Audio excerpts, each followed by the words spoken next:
Her stepmother introduced her to guests as the charity case we took in.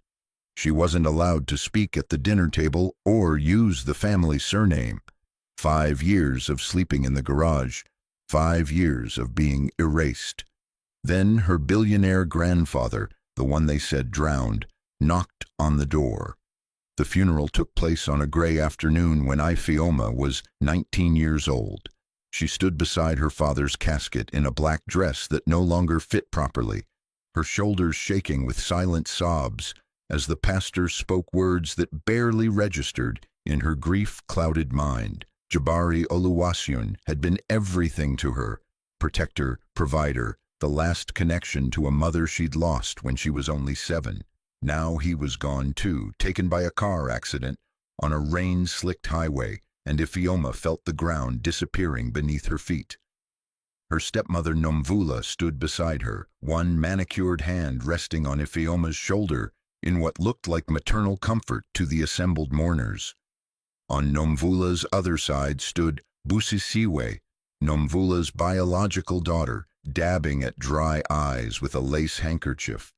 The three of them looked like a grieving family unit to everyone watching, but Ifeoma could feel the coldness radiating from Nomvula's touch, could sense the impatience in that grip. Her father had married Nomvula 5 years earlier when Ifeoma was 12 and still raw from losing her mother. Nomvula had swept into their lives like a hurricane, elegant and commanding, transforming their home with her expensive taste and sharp tongue. Jabari had seemed happy, or at least less lonely, and Ifeoma had tried to accept this woman who could never replace her mother but who her father clearly loved. After the service, people gathered at their home, a beautiful estate, in an affluent neighborhood with perfectly manicured lawns and a circular driveway lined with luxury cars. Ifeoma moved through the crowd like a ghost, accepting condolences from people who'd known her since childhood, family friends who remembered when her mother was alive. Her grandfather Lungelo should have been there, but he'd died 3 years earlier, or so she'd been told. Nomvula had delivered the news with practiced sadness. Lungelo had drowned during a business trip to South Africa, his body swept away by ocean currents and never recovered. Ifeoma had been devastated, losing the grandfather who'd taught her to read, who told her stories about building his telecommunications empire from nothing, who'd promised she'd inherit his strength and determination. Now both her grandfather and her father were gone, and she was alone with Nomvula and Busisiwe. The lawyer arrived as the last guests were leaving, a thin man with wire-rimmed glasses who spread papers across the dining room table with efficient movements. Ifeoma sat numbly as he read her father's will, the legal language washing over her until certain phrases cut through her grief. Everything, the house, the investments, the substantial life insurance policy, was left in trust for Ifeoma, with Nomvula appointed as legal guardian and trustee until Ifeoma turned 25. It seemed straightforward enough. Nomvula would manage the assets, ensure Ifeoma's education and well-being, and when Ifeoma came of age, everything would transfer to her control. The lawyer looked at Ifeoma with something like pity in his eyes before gathering his papers and leaving. The mask dropped the moment the front door closed behind him. Nomvula turned to face Ifeoma with an expression that contained no trace of the grief she'd performed so convincingly all day. Her eyes were cold and calculating, her mouth set in a thin line that held no warmth whatsoever. She walked slowly around the dining room table, her heels clicking against the marble floor with deliberate precision. When she finally spoke, her voice was stripped of all pretense, revealing something hard and bitter underneath. She told Ifeoma that her father had been weak, that he'd married beneath himself twice, first to Ifeoma's mother, then to Nomvula herself. She said the words casually, as if discussing the weather, but each syllable landed like a physical blow. Iphioma stared at her stepmother in shock, unable to process this sudden transformation from grieving widow to something else entirely. Busisiwe stood behind her mother, no longer pretending to cry, her face reflecting smug satisfaction. Nomvula continued speaking, outlining the new reality with brutal clarity. The house belonged to her now, in every way that mattered. She controlled the money, made the decisions, and Iphioma would follow her rules or find herself with nowhere to go. When Iphioma tried to protest, tried to mention what the lawyer had said about the trust, Nomvula laughed, a sound devoid of humor. Legal documents meant nothing, she said. Iphioma was 17, alone, with no relatives to turn to and no grandfather to protect her anymore. That first night, Nomvula ordered Busisiwe to move into Iphioma's bedroom, the spacious room in the main wing where Iphioma had slept since childhood, where her mother had read her bedtime stories and her father had kissed her goodnight. Busisiwe didn't hesitate, immediately claiming the space as her own with triumphant glee. Iphioma's belongings were pulled from drawers and closets, stuffed carelessly into black garbage bags like trash being prepared for disposal. Her books, her clothes, the stuffed animals she'd kept from childhood, photographs of her parents, everything went into those bags. When Iphioma tried to save a framed picture of her mother, Nomvula snatched it from her hands and dropped it in a bag with such force the glass cracked. She told Iphioma to carry the bags to the garage, all of them, and that's where she'd be sleeping from now on. Charity cases don't get bedrooms, Nomvula said, her voice dripping with disdain. The garage had a small attached bathroom, originally built as a servant's quarters back when the house was first constructed. That would be more than adequate for someone in Iphioma's position. Iphioma stood frozen, unable to believe what was happening, unable to reconcile this cruelty with everything she'd thought she knew about her life. But Nomvula wasn't finished. She established rules, each one designed to strip away another piece of Iphioma's identity and autonomy. Iphioma was forbidden from using the surname Oluwaseun in public. When introduced to visitors, she would be described as a relative's child they were helping, never as Jabari's daughter. She would not eat meals with the family. She would ask permission before using any household resources. She would make herself useful by helping with cleaning and household tasks. And she would be grateful, Nomvula emphasized, because plenty of girls in her situation ended up in far worse circumstances.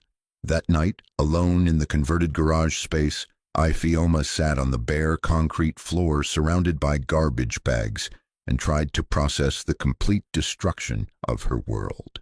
The garage was cold and dim, lit by a single bulb hanging from the ceiling. Gardening tools lined the walls, bags of fertilizer were stacked in the corner, and oil stains marked the floor where cars had once been parked. The attached bathroom was tiny and utilitarian, with cracked tiles and a rust-stained sink. This was her home now, this concrete box that smelled of gasoline and motor oil.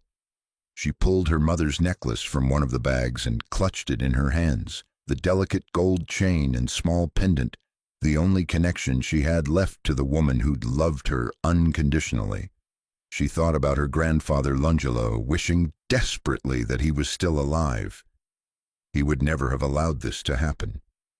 He'd been a force of nature, a self-made billionaire who'd built his telecommunications empire through intelligence and sheer determination. When Iphioma's mother died, Lungelo had been her rock, promising her that she was an Oluwaseun, and that name meant something. It meant strength, resilience, legacy. But Lungelo had drowned 3 years ago in South Africa, his body lost to the ocean, and now Iphioma had no one.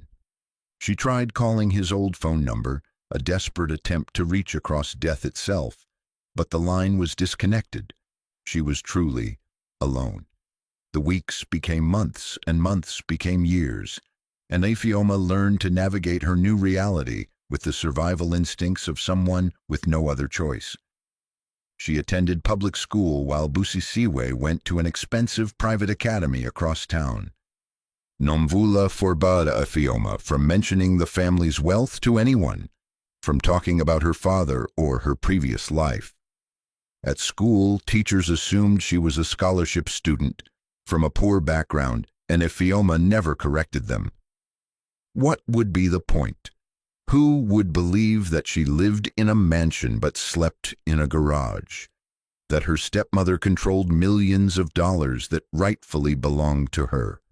She focused on her studies with fierce determination, earning top grades in every class because school was the only place where she could prove she was somebody, that she mattered. Her history teacher, Mr. Kalapo, noticed her potential and encouraged her to apply for advanced placement courses. He also noticed the bruises on her hands and knees from scrubbing floors, the way she sometimes fell asleep during class from exhaustion, the fact that she never had money for lunch. One day he pulled her aside and asked if everything was all right at home, his eyes full of concern and questions. Ifeoma lied smoothly, saying she was clumsy and worked part-time to help her family. Mr. Kalapo didn't look convinced, but Ifeoma knew better than to tell the truth. Nomvula had warned her repeatedly about the consequences of sharing their business with outsiders. Foster care would be worse than the garage, Nomvula promised. Group homes, abuse being shuffled from place to place with no stability whatsoever. At least here, Ifeoma had a roof over her head and regular meals, even if she had to eat them standing in the kitchen after the family was done. By the time Ifeoma turned 19, the erasure was nearly complete. At home, she existed in a state of perpetual invisibility, permitted to be seen only when Nomvula needed her to serve guests or complete some task. Nomvula hosted frequent social events, charity galas, business dinners, garden parties where wealthy friends gathered to network and gossip. On these occasions, Ifeoma was forced to wear a plain black dress and serve drinks and appetizers like hired staff. The guests rarely looked at her directly, and when they did, it was with the vague, uncomfortable awareness that something about the situation wasn't quite right. But people don't like to ask difficult questions, especially when the answers might obligate them to act. One evening, Nomvula hosted a particularly important fundraiser for some cause she pretended to care about. The house was full of influential people in designer clothes, their laughter and conversation echoing through rooms that had once belonged to Ifeoma's parents.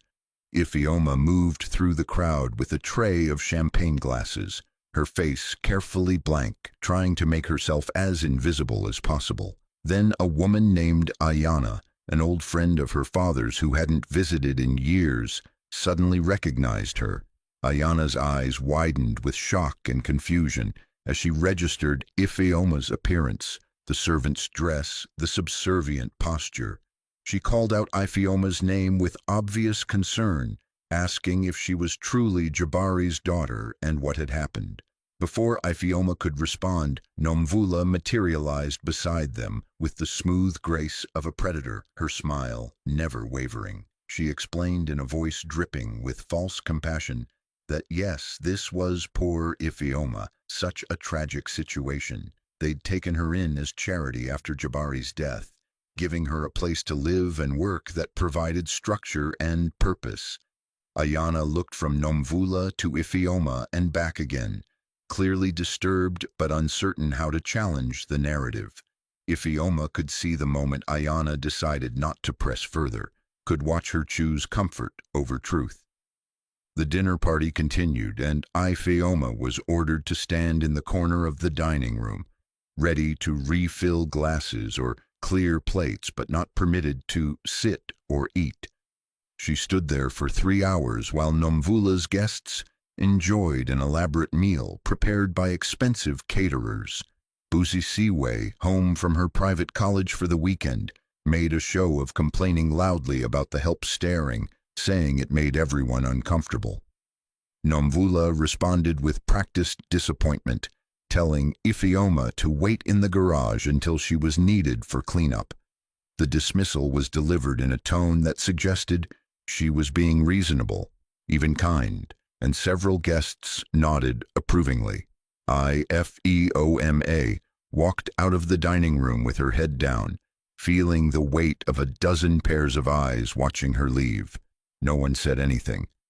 No one questioned whether it was appropriate for a young woman to be sleeping in a garage while living in a mansion. No one asked why Jabari Oluwaseun's daughter was being treated like a servant in her own home.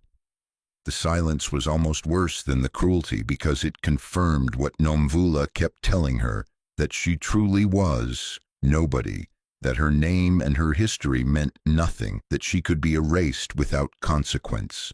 In the garage, Ifeoma sat on her thin mattress and stared at the concrete walls that had become her prison. She kept newspaper clippings about her grandfather's drowning hidden in a box under her mattress, reading them over and over, looking for something that didn't quite add up. Lunjalo Oluwaseun had been brilliant and careful, a man who'd built an empire through strategic thinking and calculated risks. Would such a man really drown in an accident? But there was no one to ask, no way to investigate, and eventually Ifeoma told herself she was grasping at fantasies because the truth of her situation was too painful to accept. When Ifeoma turned 21, she received acceptance letters from 3 universities, all offering full academic scholarships based on her exceptional grades and entrance exam scores. For the first time in years, she felt something like hope stirring in her chest.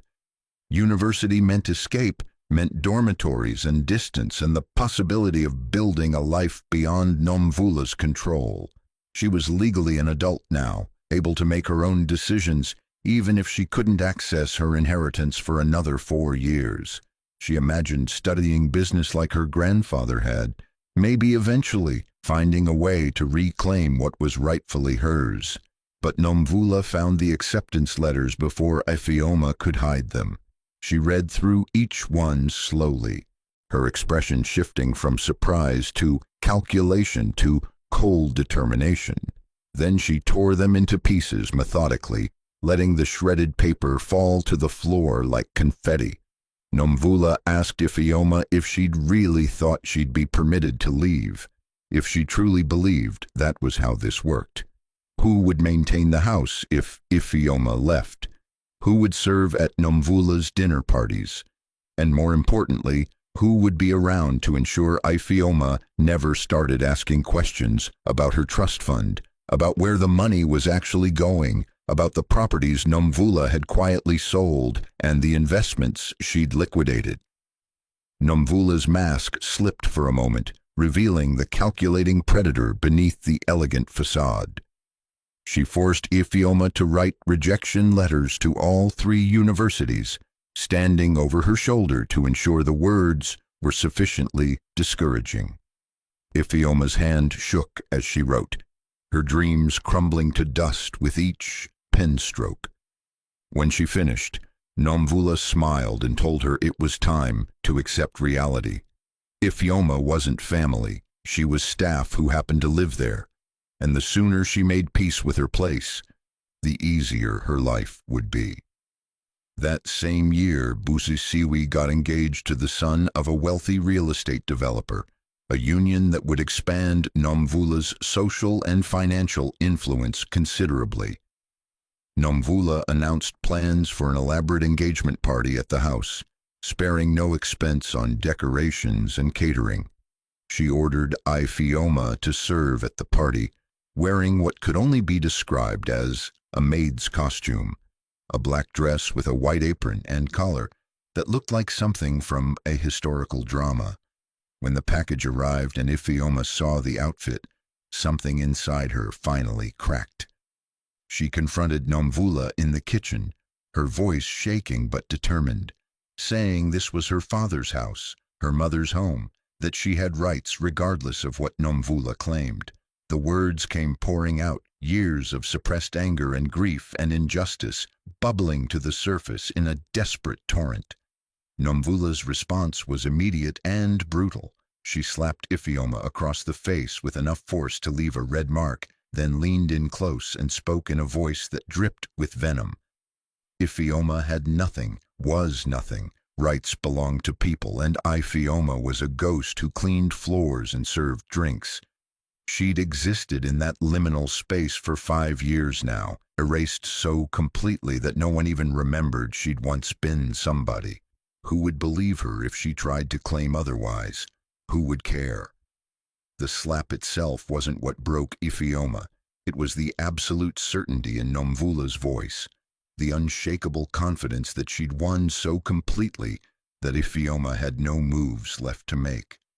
That night, Ifeoma sat in the garage clutching her mother's necklace and seriously considered running away. But where would she go?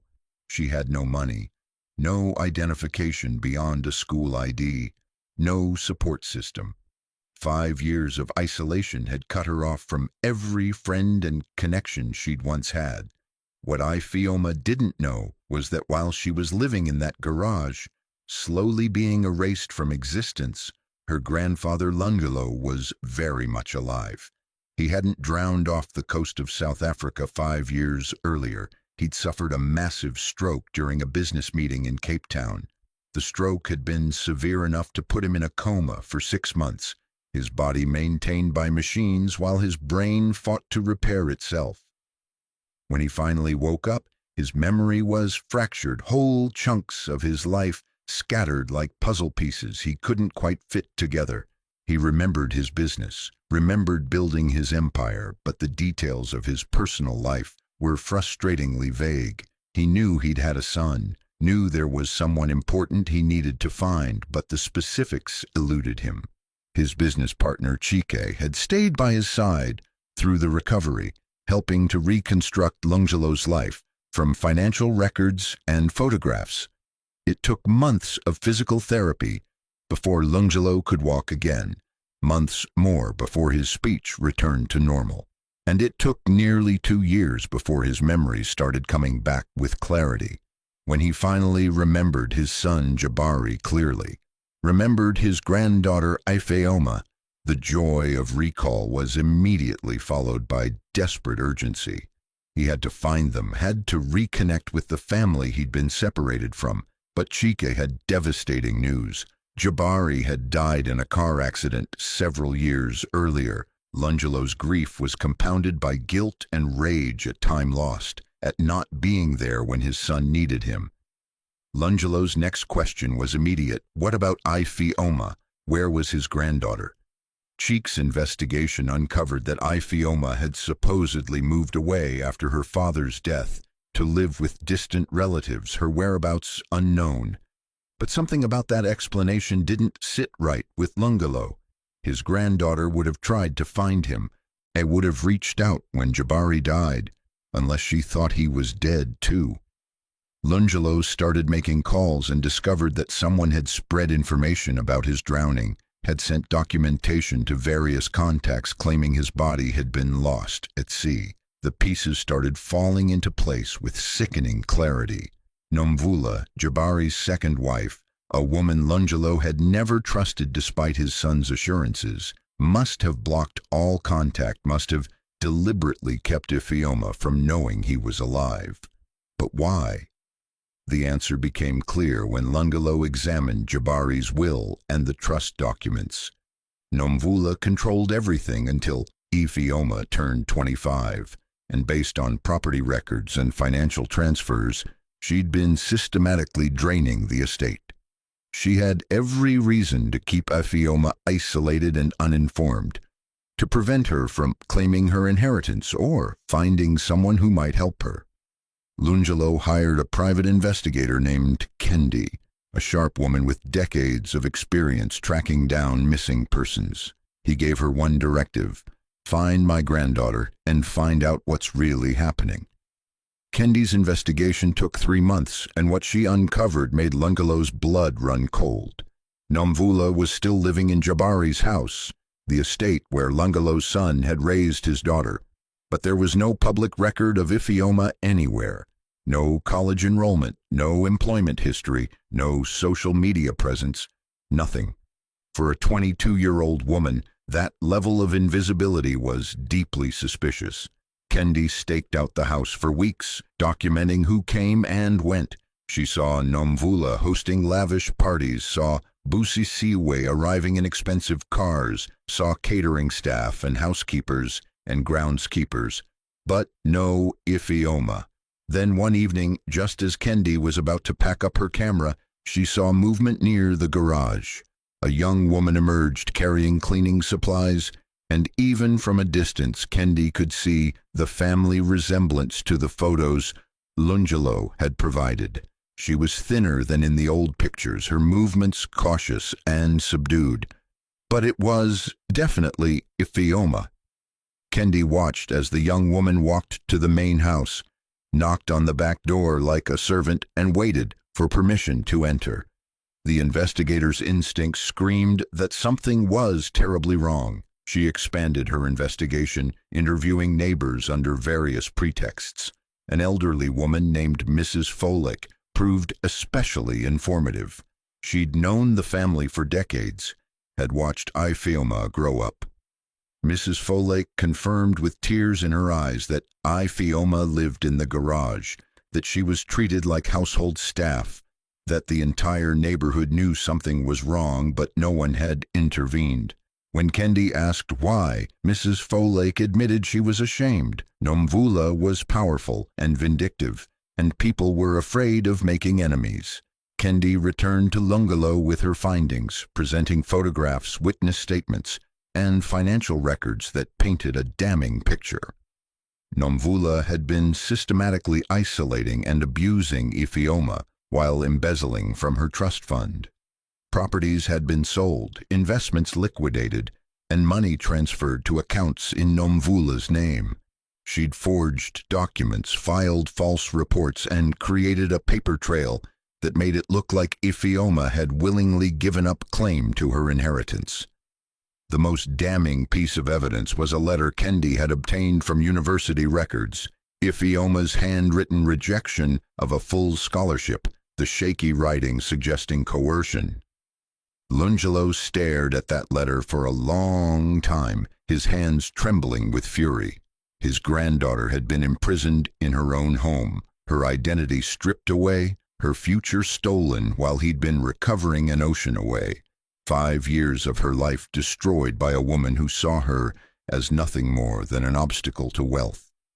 Lungelo made a decision in that moment. He was going to South Africa immediately, and he was going to bring Ifeoma home. Not just physically, but in every sense that mattered.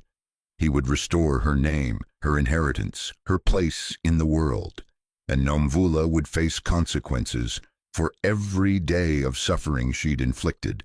The night before Busisiwe's engagement party, the house was in controlled chaos. Caterers moved through the kitchen, preparing elaborate dishes, while Nomvula supervised every detail with the exacting perfectionism of someone who viewed events as performances. Busisiwe fluttered around in an expensive dress, practicing her smile for the photos that would be taken the next evening. And in the garage, Ifeoma sat on her mattress, trying to prepare herself mentally for the humiliation of serving at her stepsister's engagement party while wearing a costume designed to emphasize her servant status. She'd stopped fighting years ago, stopped hoping for rescue or change.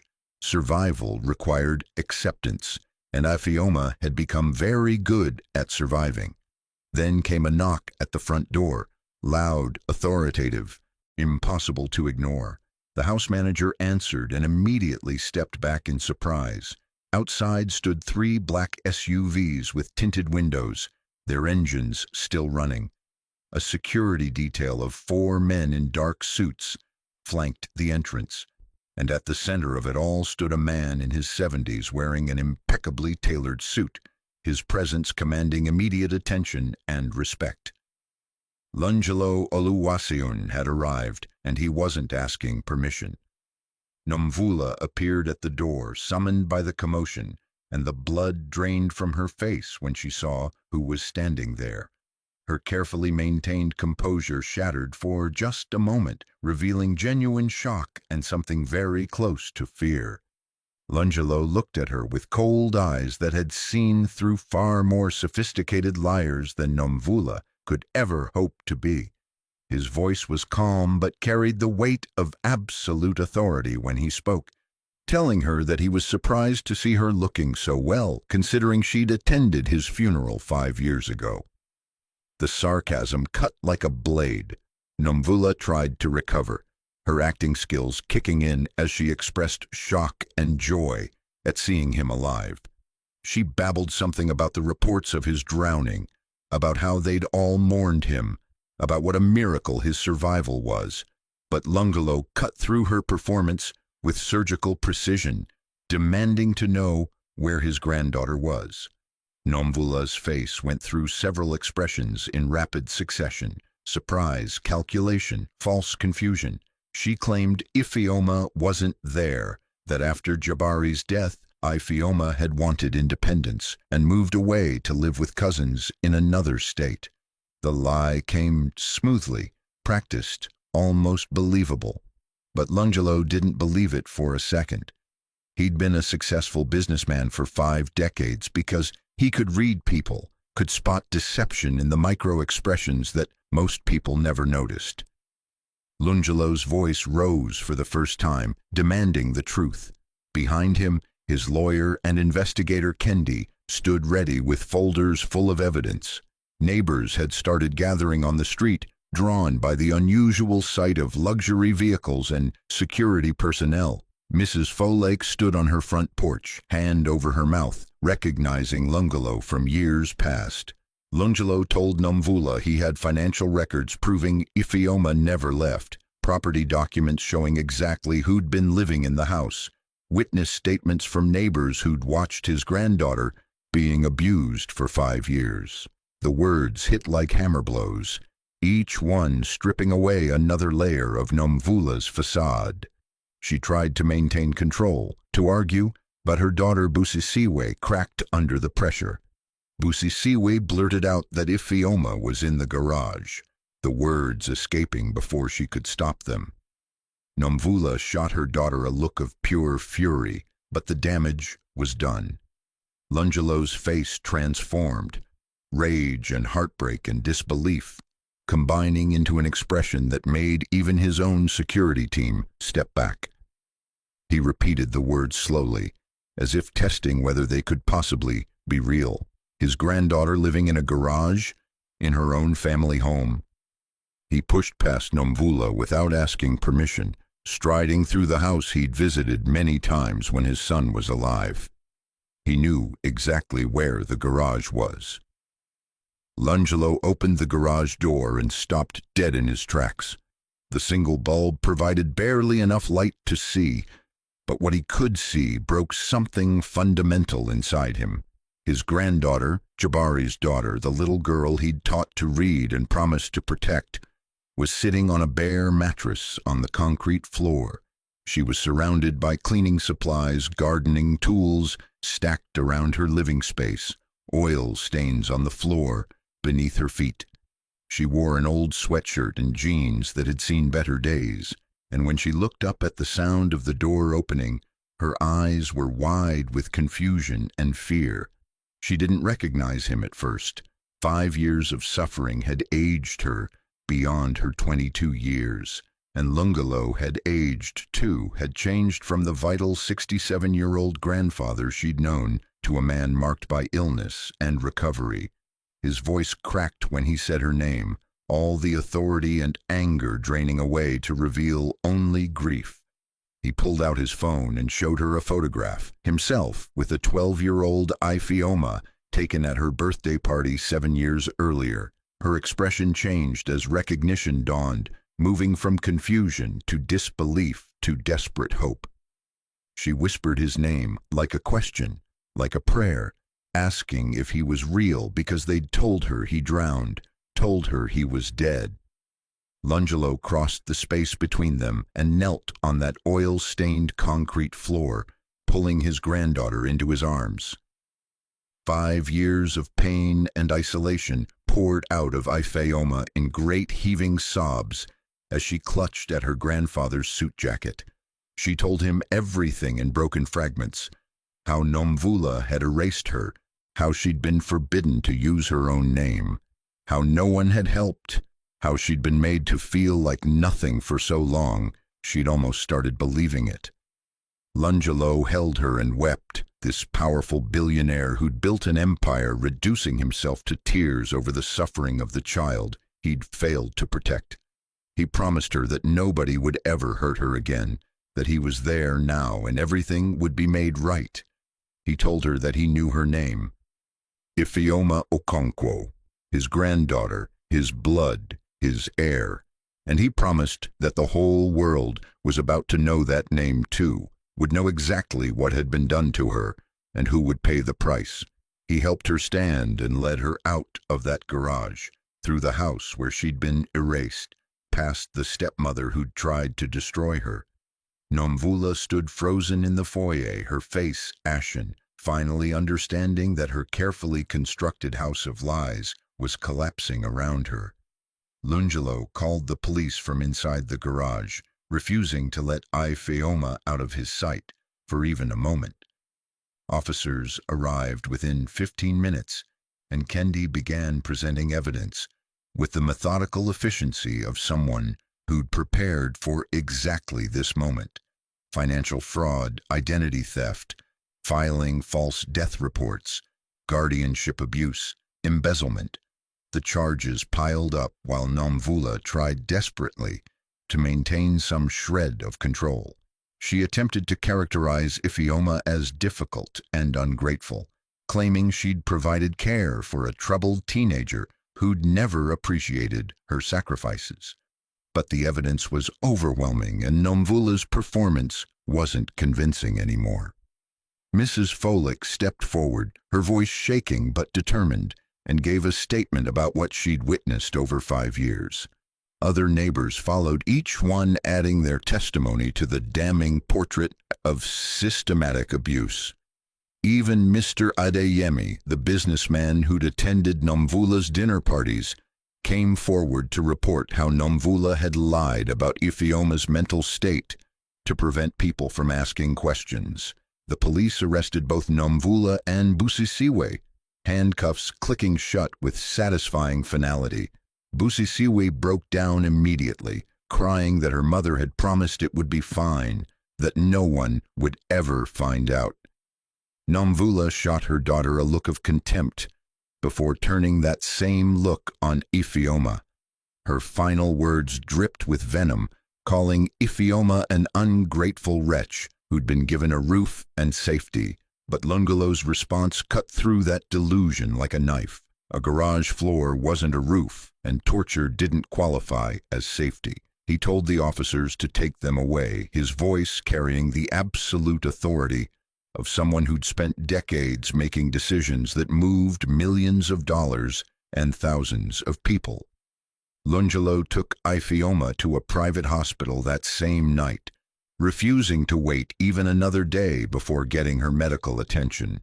Doctors conducted a thorough evaluation and found exactly what Lungelo had feared: chronic malnutrition, vitamin deficiencies, untreated injuries from years of physical labor her young body wasn't prepared for, and psychological trauma that would take years to properly address. The doctor told Lungelo privately that Ifeoma's body would heal relatively quickly with proper care, but the psychological damage was more complex.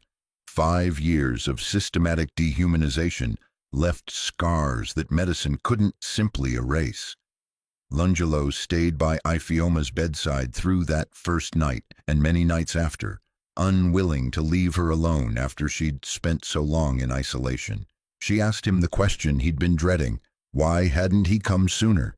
The guilt in that question, the implication that she'd somehow been abandoned, cut deeper than any business failure ever had. Lungelo explained everything: the stroke, the coma, the memory loss, the years of recovery and reconstruction. He showed her the investigation files, showed her how he'd been searching for her from the moment he remembered she existed. Years of investigator reports, search records, dead ends followed by new leads.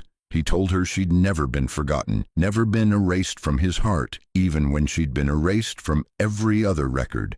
Ifeoma listened to all of it and finally allowed herself to believe that someone had been looking for her, that she truly hadn't been abandoned to suffer alone. The legal proceedings moved forward with the inexorable weight of overwhelming evidence.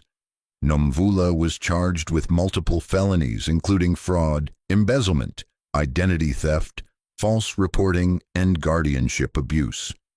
The prosecutor's office built an airtight case using Kendi's investigation, witness testimony, financial forensics, and Ifeoma's own statement.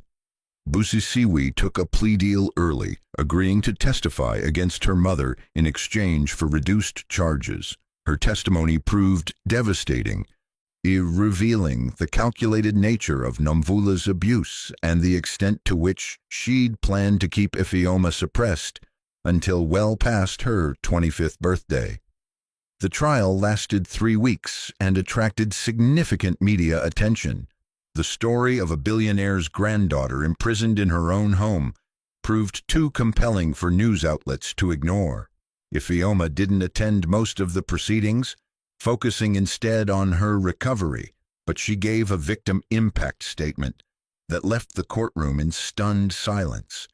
She spoke about what it felt like to be systematically erased, to have her name taken away, to be made invisible in her own life. The judge sentenced Nomvula to 15 years in federal prison and, based on the financial evidence, ordered full restitution of all embezzled funds, plus penalties. Every asset Nomvula had acquired through fraud was seized and returned to Ifeoma's control.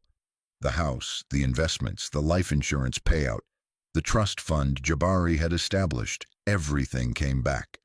The lawyers calculated that with the original inheritance plus 5 years of investment growth, Ifeoma was now worth approximately $8 million. And that didn't include her position as Lungalo's heir, which would eventually make her one of the wealthiest young women in the country. 3 months after her rescue, Ifeoma enrolled in university with her grandfather's full support. She chose business school, wanting to understand the empire Lungalo had built and the legacy she would someday inherit. She didn't move back into her father's house. The memories there were too painful, too contaminated by years of suffering. Instead, she lived with Lungalo in his family estate, a different property that had been in the Oluwasen family for generations. For the first time in 5 years, she had her own bedroom with soft sheets and warm blankets.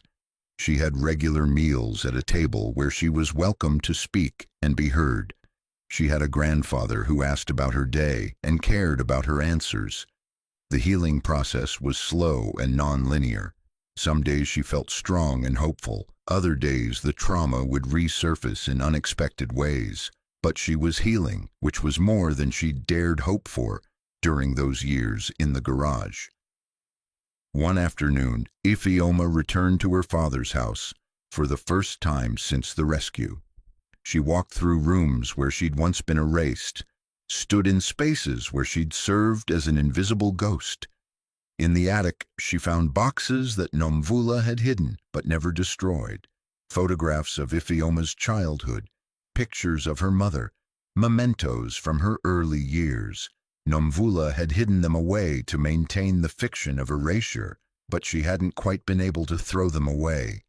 Ifeoma spent hours going through those boxes, reclaiming pieces of her history. She had the photos professionally restored and framed, then hung them throughout the house in a deliberate act of restoration. This was her home, her history, her family's legacy, and no one would erase it again. A year after her rescue, Ifeoma made a decision that surprised even Lungalo. She would host a charity gala at her father's house, not to prove anything to the people who'd failed her, but to reclaim the space on her own terms and to support other young people in guardianship situations. The guest list included many of the same people who'd attended Nomvula's parties, who'd watched Ifeoma serve drinks and said nothing. Some declined the invitation out of shame or discomfort, but many attended, perhaps hoping for a chance at redemption or at least absolution. Ifeoma stood in the foyer of her family home, wearing an elegant dress and her mother's necklace, greeting guests with genuine warmth that came from a place of healing rather than performance. She was no longer the invisible girl in the garage. She was Ifeoma Okonkwo, university student, heir to a business empire, survivor, and most importantly, herself. Mr. Adeyemi approached her early in the evening, his discomfort obvious. He told her he owed her an apology, that he should have asked questions years ago instead of accepting comfortable lies. Ifeoma appreciated the honesty and told him that his presence now mattered more than his silence then. She wasn't interested in holding grudges or punishing people for their past failures. She was interested in moving forward and making sure other people in her situation had advocates and protection. Mrs. Folake was given a seat of honor at the gala, the elderly neighbor who'd been one of the few people willing to acknowledge the truth. Ifeoma made sure everyone knew that Mrs. Folake had tried to help when others stayed silent. That courage sometimes looks like an elderly woman offering quiet support when everyone else turns away. When it came time for speeches, Ifeoma stood at a microphone in the same dining room where she'd once been forced to stand in the corner as silent help.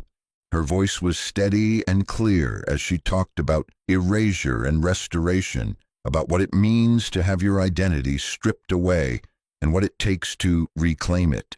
She spoke about the house itself, how these walls had witnessed her destruction but now bore witness to her healing. She told the assembled guests that her story wasn't unique, that countless young people in guardianship situations faced abuse and exploitation every year. The charity she was establishing would fund legal advocacy and support services for those young people, ensuring they had someone fighting for them the way Lungelo had fought for her. She ended her speech with words that resonated through the room.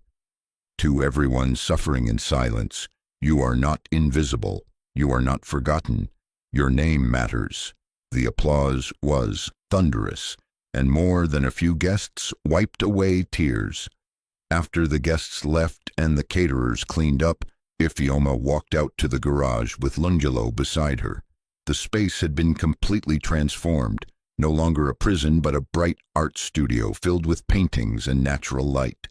Ifeoma had taken up painting during her recovery, finding that putting images on canvas helped process trauma that words couldn't quite capture.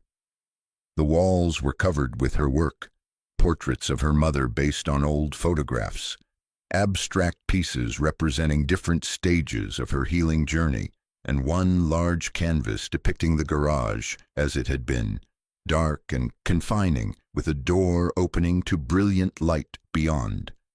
Lungelo stood looking at that painting for a long time, his hand resting on Ifeoma's shoulder.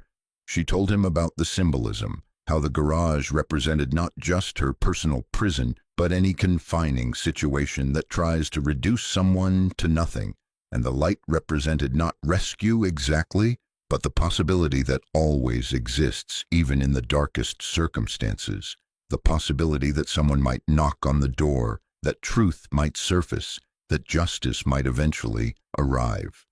They stood there together in comfortable silence, grandfather and granddaughter, two survivors who'd found each other across impossible circumstances. The final image was one of restoration in its purest form. Ifeoma and Lungelo walked through the garden together as evening light turned everything golden. The same garden where Ifeoma had once worked as unpaid labor was now maintained by properly paid staff, and she walked through it as its rightful owner. They talked about business school, about Ifeoma's plans for the future, about the telecommunications company she would someday help run. Lungelo shared stories about building his empire from nothing, about the failures and lessons that had shaped his success, about the legacy he wanted to leave behind. But more than business advice, he gave her something more precious: absolute certainty that she was valued, that her name carried weight and meaning, that she belonged to a family and a history that no one could erase. Ifeoma listened and absorbed every word, storing them away like treasures. She thought about the girl she'd been 5 years ago, standing at her father's funeral with no idea how dramatically her life was about to change. She thought about the years in the garage, the systematic erasure, the crushing weight of invisibility, and she thought about who she was now, scarred but healing, damaged but not destroyed, still learning who Ifeoma Okonkwo truly was beneath the layers of trauma. The journey wasn't finished. Healing would take years, maybe a lifetime, but she was on the path, walking beside someone who would never let her be forgotten again. They tried to erase her name, tried to reduce her to nothing, tried to make her believe she had no value beyond what she could provide to others. But they'd forgotten something crucial about names and identity and legacy. Some things can't be erased no matter how hard someone tries. A name written in legal documents and financial records can be buried, but a name written in someone's heart, carried in someone's memory, protected by someone's love, that kind of name is indestructible. Ifeomaokonkwo had always been somebody, had always mattered, had always carried her parents' love and her grandfather's legacy. She just needed someone to remember, someone to fight through lies and barriers and distance to bring her back into the light. Nomvula had spent 5 years trying to make Ifeoma disappear, but all she'd accomplished was her own destruction. Because at the end of the story, the girl in the garage walked free while the woman who imprisoned her sat in a cell. Justice had taken its time arriving, had moved with frustrating slowness, but it had arrived. And Ifeoma stood in her family's garden with her grandfather's arm around her shoulders, her mother's necklace at her throat, her father's strength in her spine, and her own name, her real name, the one that mattered, restored to her at last. Nomvula spent 5 years trying to erase Ifeoma's identity, but she couldn't erase her worth. This story proves that truth always surfaces, and justice, though delayed, is never denied. If this story moved you, hit that like button and subscribe for more incredible true stories of survival and triumph. Drop a comment telling us what you would have done if you were Ifeoma's neighbor. Would you have stayed silent or would you have spoken up?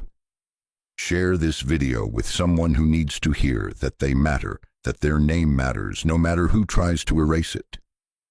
Next video drops in 3 days. You won't want to miss it. Until then, remember, you are never invisible. You are never forgotten.